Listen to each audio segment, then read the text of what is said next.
Hi students, आज हम आप लोगों के लिए एक नया चैप्टर स्टार्ट कर रहे हैं क्लास 11th का, जिसका नाम है ऑक्सीकरण और अपचयन।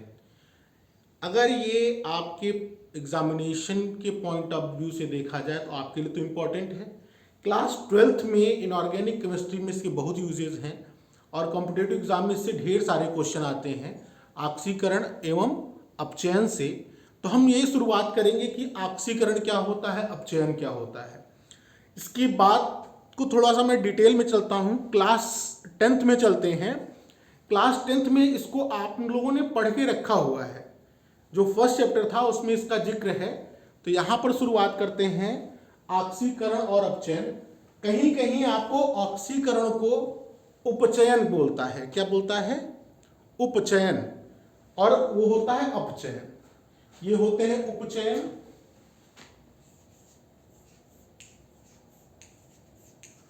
और वो अपचयन जो है इसको कहीं कहीं अवकरण भी बोलते हैं। क्या बोलते हैं? अवकरण। ठीक है। लेकिन इंग्लिश में क्या बोलते हैं? इंग्लिश में ऑक्सीकरण को बोलते हैं ऑक्सीडेशन। क्या बोलते हैं? ऑक्सीडेशन। एंड अपचयन क्या बोलते हैं? रिडक्शन। क्या बोलते हैं? रिडक्शन। तो ये ऑक्सीकरण अपचयन, दैट मीन्स ऑक्सीडेशन और रिडक्शन है क्या, इनको जानने की कोशिश करते हैं। तो जब पहले स्टार्टिंग में जब इनकी व्याख्या की जाती थी तो उस व्याख्या को करने का रीजन ये था, इस तरीके से कहते थे कि यदि किसी तत्व में, यदि किसी तत्व या यौगिक में ऑक्सीजन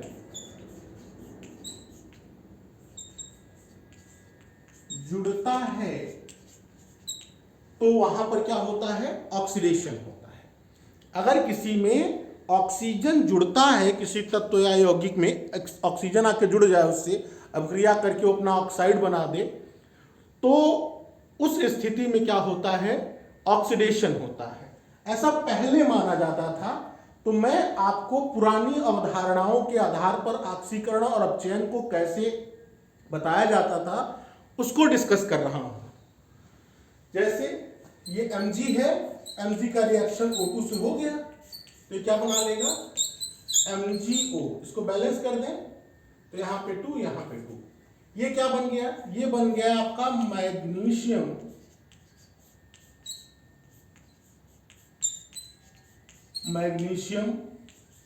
ऑक्साइड।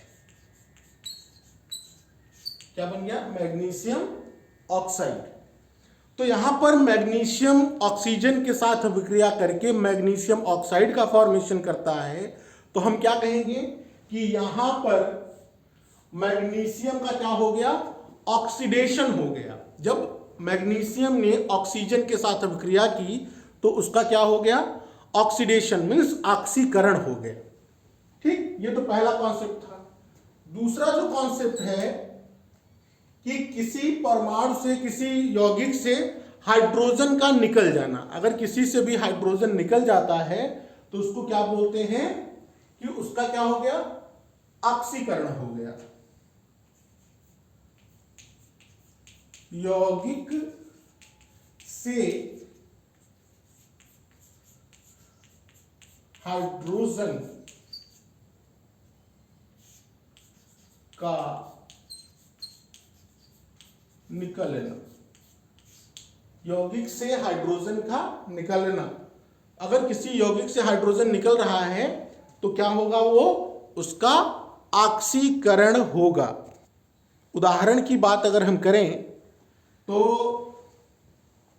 हाइड्रोजन आयोडाइड को गर्म कर दिया जाए तो क्या बनेगा? H2 और I2। क्या बनेगा? H2 और I2। तो यहां हाइड्रोजन आयोडाइड में आयोडीन के साथ हाइड्रोजन था। जब उसको आपने गर्म किया तो हाइड्रोजन क्या हुआ? आयोडीन को छोड़ के निकल गया। तो यहां पर आयोडीन का क्या हो गया? ऑक्सीकरण। ऑक्सीकरण क्यों? क्योंकि यहां आयोडीन का साथ हाइड्रोजन ने छोड़ दिया, हाइड्रोजन उससे निकल गया, तो इस अवस्था में इसका क्या हो गया, ऑक्सीकरण हो गया।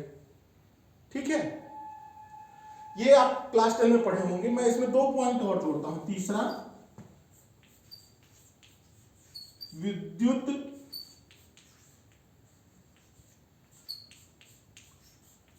विद्युत ऋणात्मक तत्व का जुड़ना। अगर किसी में विद्युत ऋणात्मक तत्व जुड़ जाता है, जैसे मैं बात करूं सोडियम की, सोडियम के साथ क्लोरीन अभिक्रिया करके क्या बना लेता है, NaCl। क्या बना लेता है, एडियम, सोडियम क्लोराइड बना लेता है। तो इस सोडियम क्लोराइड में एक क्लोरीन आगे जुड़ा। क्लोरीन क्या है, विद्युत ऋणात्मक तत्व है। क्या है, विद्युत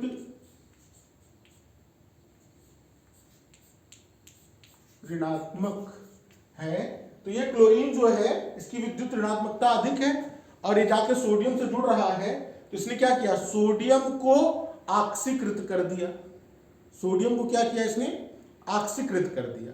तो जिससे विद्युत ऋणात्मक तत्व जुड़ रहा है उसका ऑक्सीकरण हो रहा है। और चौथा जो पॉइंट है,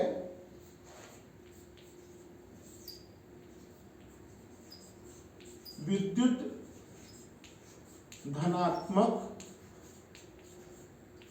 तत्व का निकलना।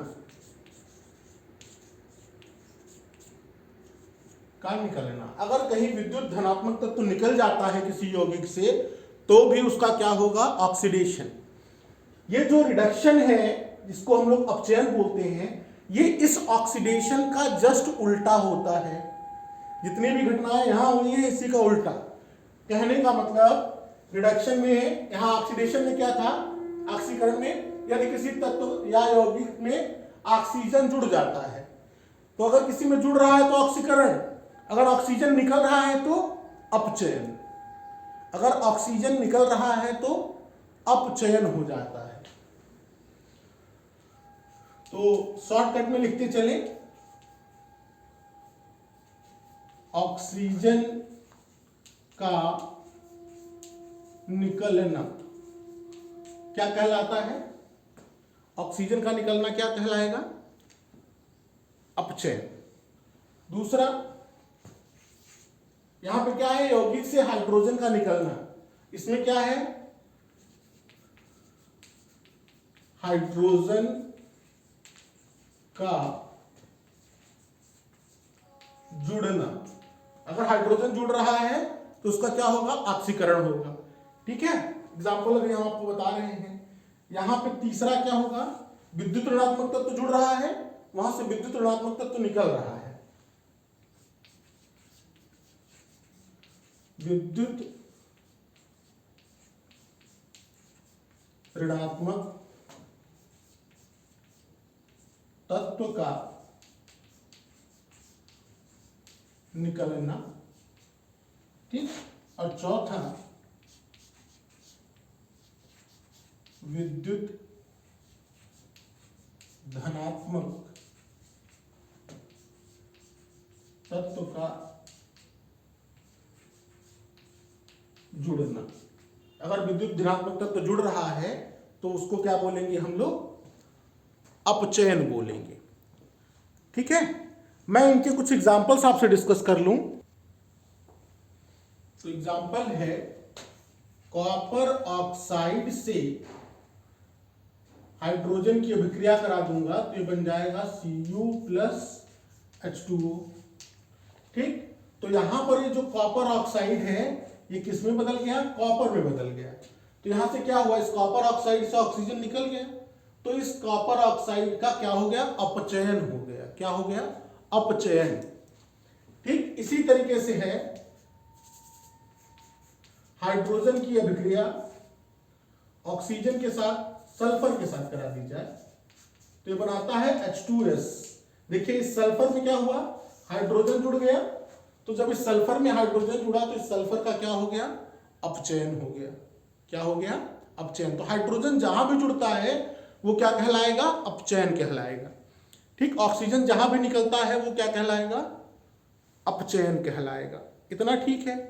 तो इसको एक बार आप इसके स्क्रीनशॉट लेके रखिए अपने पास, ठीक। फिर मैं अब इसके आगे का जो डिस्कशन है, इसके आगे का डिस्कशन चलेगा इस तरीके से। इसको समझना थोड़ा सा टिपिकल है हमारे लिए, लोग है तो आसान लेकिन थोड़ी सी समझने में दिक्कत होती है। तो इसके लिए एक नया सिद्धांत आया, ठीक। वो नया सिद्धांत क्या है? इलेक्ट्रॉनिक सिद्धांत है। क्या है? इलेक्ट्रॉनिक सिद्धांत। जो आपका इलेक्ट्रॉन है उसका निकलना, उसका जुड़ना किसी के साथ, वो कहलाता है ऑक्सीकरण और अपचयन, ठीक। ऑक्सीकरण और अपचयन को एक साथ अगर बोलते हैं उसको बोलते हैं रेडॉक्स। क्या बोलते हैं? रेडॉक्स बोलते हैं। रेडॉक्स अभिक्रियाएं।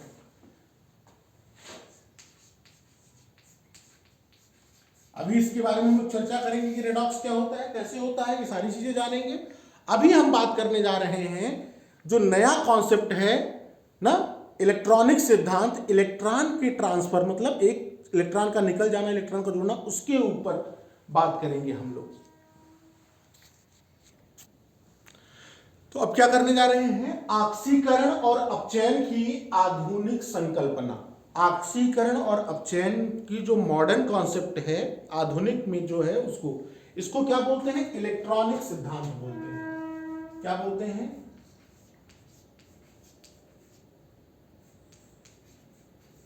इलेक्ट्रॉनिक सिद्धांत।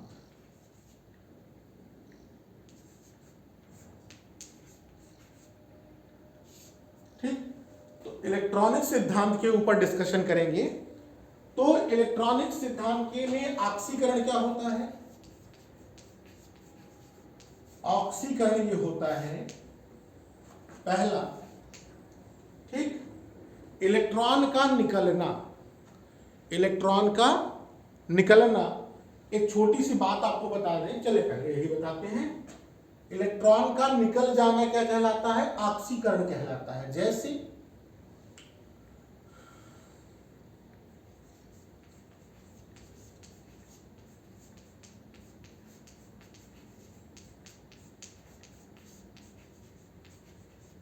अगर कोई तत्व इलेक्ट्रॉन का त्याग कर देता है तो उसको हम लोग क्या बोलते हैं? कि वो ऑक्सीकृत हो गया, उसका ऑक्सीकरण हो गया। इसमें दो घटनाएं होती हैं। पहला ए, इसमें क्या होता है? धन आवेश का बढ़ना।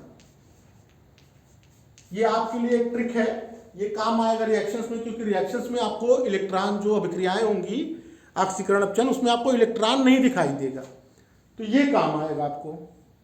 धन आवेश का बढ़ना, अगर किसी के ऊपर धन आवेश बढ़ रहा है इसका मतलब उसका ऑक्सीकरण हो रहा है। जैसे सोडियम है, सोडियम ने क्या किया? अपना एक इलेक्ट्रॉन दे दिया, तो सोडियम के ऊपर क्या आ गया? धन आवेश आ गया। यहां पर इसके ऊपर आवेश क्या था? जीरो। यहां पर आवेश जीरो था, यहां पर इसके ऊपर एक धन आवेश आ गया, तो धन आवेश बढ़ गया जीरो से +1, तो इसका क्या हो गया? ऑक्सीकरण हो गया। जैसे मैग्नीशियम है, ये बनाता है Mg, इसके ऊपर एक प्लस एक इलेक्ट्रॉन दिया।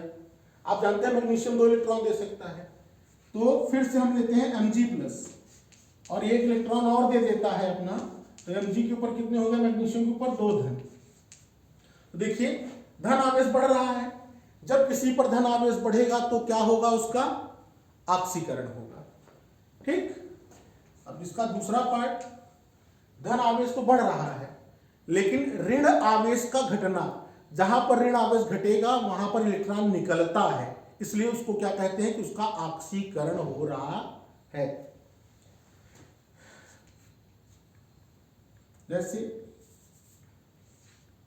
ऑक्सीजन के ऊपर 2 माइनस, आप जानते हैं ऑक्सीजन 2 इलेक्ट्रॉन ले सकता है अपनी बाहरी कोश में, तो ये ऑक्सीजन अपने दोनों इलेक्ट्रॉन दे देता है, तो यहां पर इसके ऊपर आवेश कितना था? -2।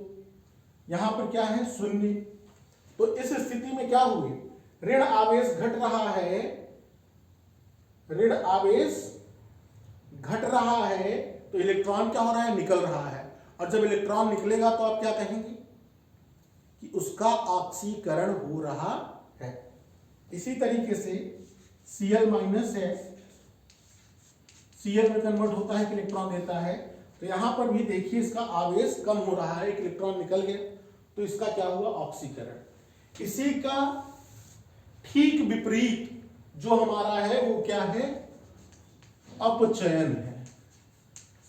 ठीक, अपचयन का मतलब क्या होता है, इलेक्ट्रॉन का निकलना, और अपचयन का मतलब होता है इलेक्ट्रॉन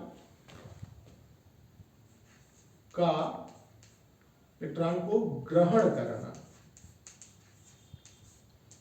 अगर कोई इलेक्ट्रॉन का ग्रहण कर रहा है, इलेक्ट्रॉन ले रहा है, तो उसका क्या होगा, अपचयन होगा। क्या होगा, अपचयन होगा। उदाहरण के स्वरूप इसी को मैं पलटता हूं, तो यहां पे क्या है, धन आवेश का बढ़ना, तो यहां पे क्या हो जाएगा, धन आवेश का घटना।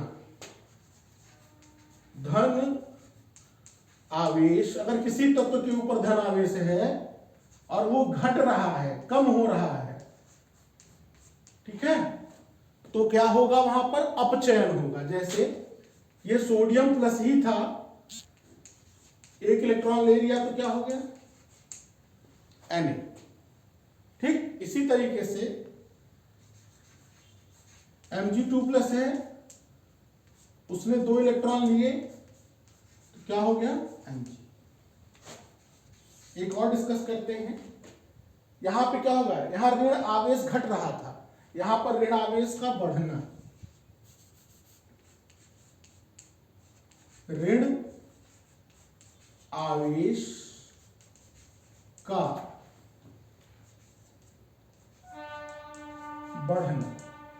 अगर किसी पर ऋण आवेश बढ़ रहा है तो उसका क्या हो रहा है, अपचयन हो रहा है। जैसे ऑक्सीजन है, इसलिए 2 इलेक्ट्रॉन लिए तो क्या हो जाएगा, ऑक्सीजन पे 2 माइनस। ठीक, आयोडीन है, 1 इलेक्ट्रॉन लिया तो ऋण आवेश का बढ़ना क्या कहलाता है, अपचयन कहलाता है। ठीक, तो इलेक्ट्रॉन अगर कोई दे रहा है तो उसके साथ 2 घटनाएं हो सकती हैं, धन आवेश बढ़ेगा या ऋण आवेश घटेगा। ठीक है, अगर किसी पे धन आवेश बढ़ रहा है या ऋण आवेश घट रहा है तो उसका होगा ऑक्सीकरण, और अगर धन आवेश घट रहा है और ऋण आवेश बढ़ रहा है उसके ऊपर तो उसका क्या होगा, अपचयन। क्या होगा उसका, अपचयन। ये है मॉडर्न सिद्धांत, जो आधुनिक सिद्धांत आपका चल रहा है, मॉडर्न कॉन्सेप्ट, उसकी बात है। तो यहां पर इलेक्ट्रॉन का देखा जाता है कि इलेक्ट्रॉन आ रहा है कि जा रहा है। इलेक्ट्रॉन आ रहा है ऑक्सीकरण, जा रहा है अपचयन। ठीक, तो ये इसको आप नोट करें। अब मैं आपको एक शॉर्टकट बताता हूं जिससे आप भूलेंगे नहीं, कि कब ऑक्सीकरण होगा और कब अपचयन होगा। तो क्या है, वो है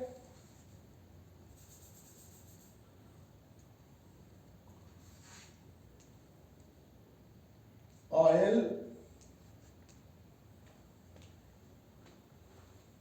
रिग। OIL ऑयल और RIG रिग। ऑयल रिग का मतलब क्या होता है, O फॉर ऑक्सीकरण। यहां पे क्या है, ऑक्सीकरण, या इसको इंग्लिश में लिख दें तो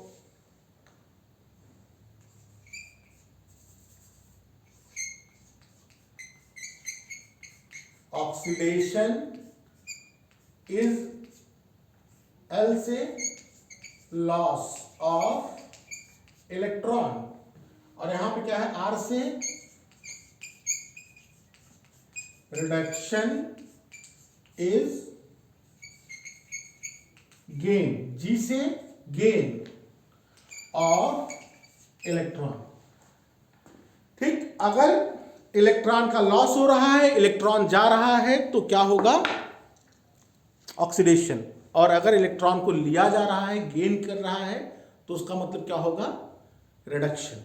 आपने एक चीज देखी होगी यहां पे जो मैं बता रहा था कि ऑक्सीडेशन का ठीक उल्टा जस्ट अपोजिट क्या होता है, रिडक्शन होता है। अगर यहां इलेक्ट्रॉन जा रहा है तो ऑक्सीडेशन, और ले लिया तो रिडक्शन। तो इलेक्ट्रॉन का जाना और इलेक्ट्रॉन का आना, मतलब ऑक्सीडेशन और रिडक्शन दोनों एक दूसरे के पूरक हैं। अगर जहां ऑक्सीडेशन हो रहा है, ठीक, उसका अपोजिट कर देंगे तो क्या होगा, रिडक्शन हो जाएगा।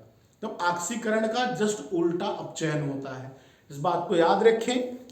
इसमें एक छोटी सी चीज और जोड़ दें आपके लिए कि ऑक्सीकारक और अपचायक क्या होता है।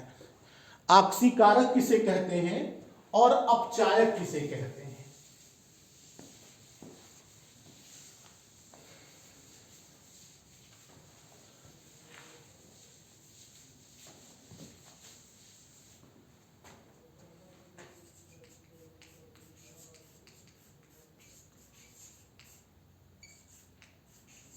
ऑक्सीकारक और अपचायक,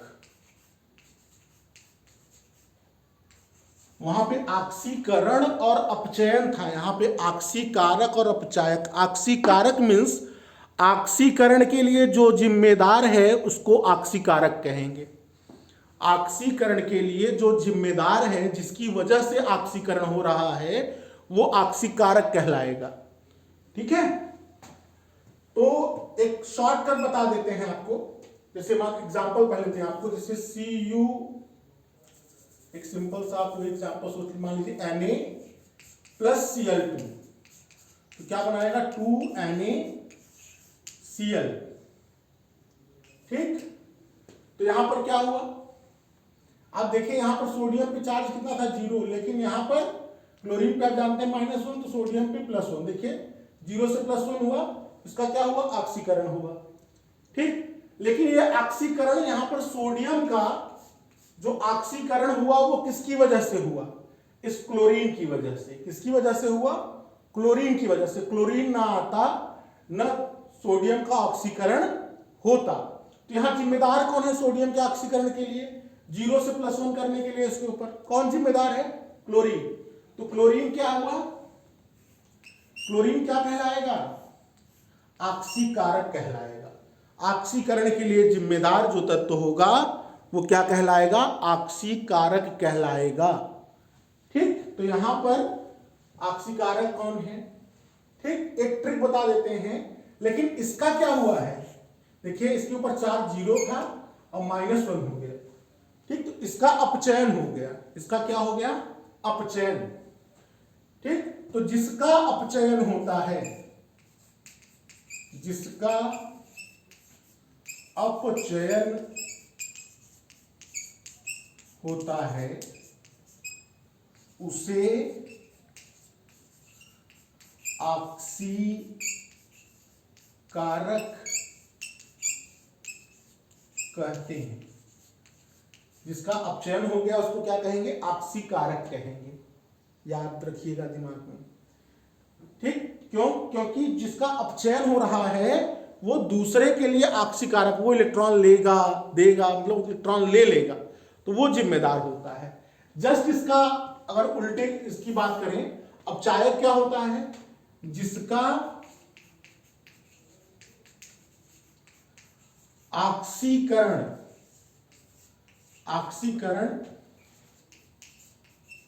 होता है उसे अपचायक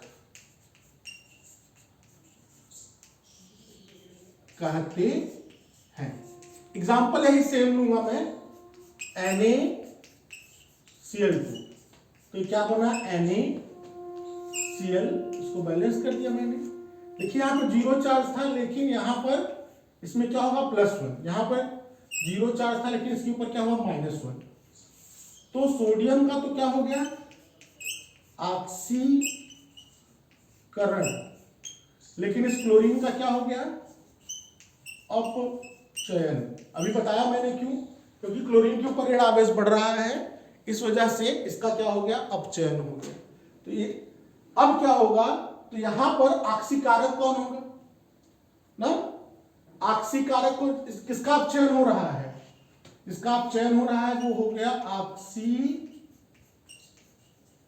कारक, और जिसका ऑक्सीकरण हो गया वो क्या हो गया, अपचायक। वो क्या हो गया, अपचायक। क्यों? क्योंकि ये सोडियम जिम्मेदार है इसके अपचयन के लिए। तो एक दूसरे के पूरक होते हैं ऑक्सीकरण और अपचयन। एक का ऑक्सीकरण हो रहा है, दूसरे का अपचयन, दूसरे का अपचयन हो रहा है, पहले का ऑक्सीकरण होगा। इतनी बात क्लियर है आपकी? तो ये कुछ चीजें हैं, जानिए। कुछ एग्जांपल्स और डिस्कस कर लेंगे तो आपको उसमें पहचानना होगा किसका ऑक्सीकरण हो रहा है और किसका अपचयन हो रहा है। आज की वीडियो में इतना ही। आगे की तैयारी आप करते रहें। पढ़ने का सबसे अच्छा तरीका है कि आप किताबों को भी पढ़ें, और ये वीडियोस जो आपको मिल रही हैं इससे मिल जाएगी आपको अच्छी खासी हेल्प। इतना क्लियर है? इसको जिसको नोट करना हो कर लें, फिर आगे हम लोग डिस्कस करेंगे। ठीक है? Okay, thank you.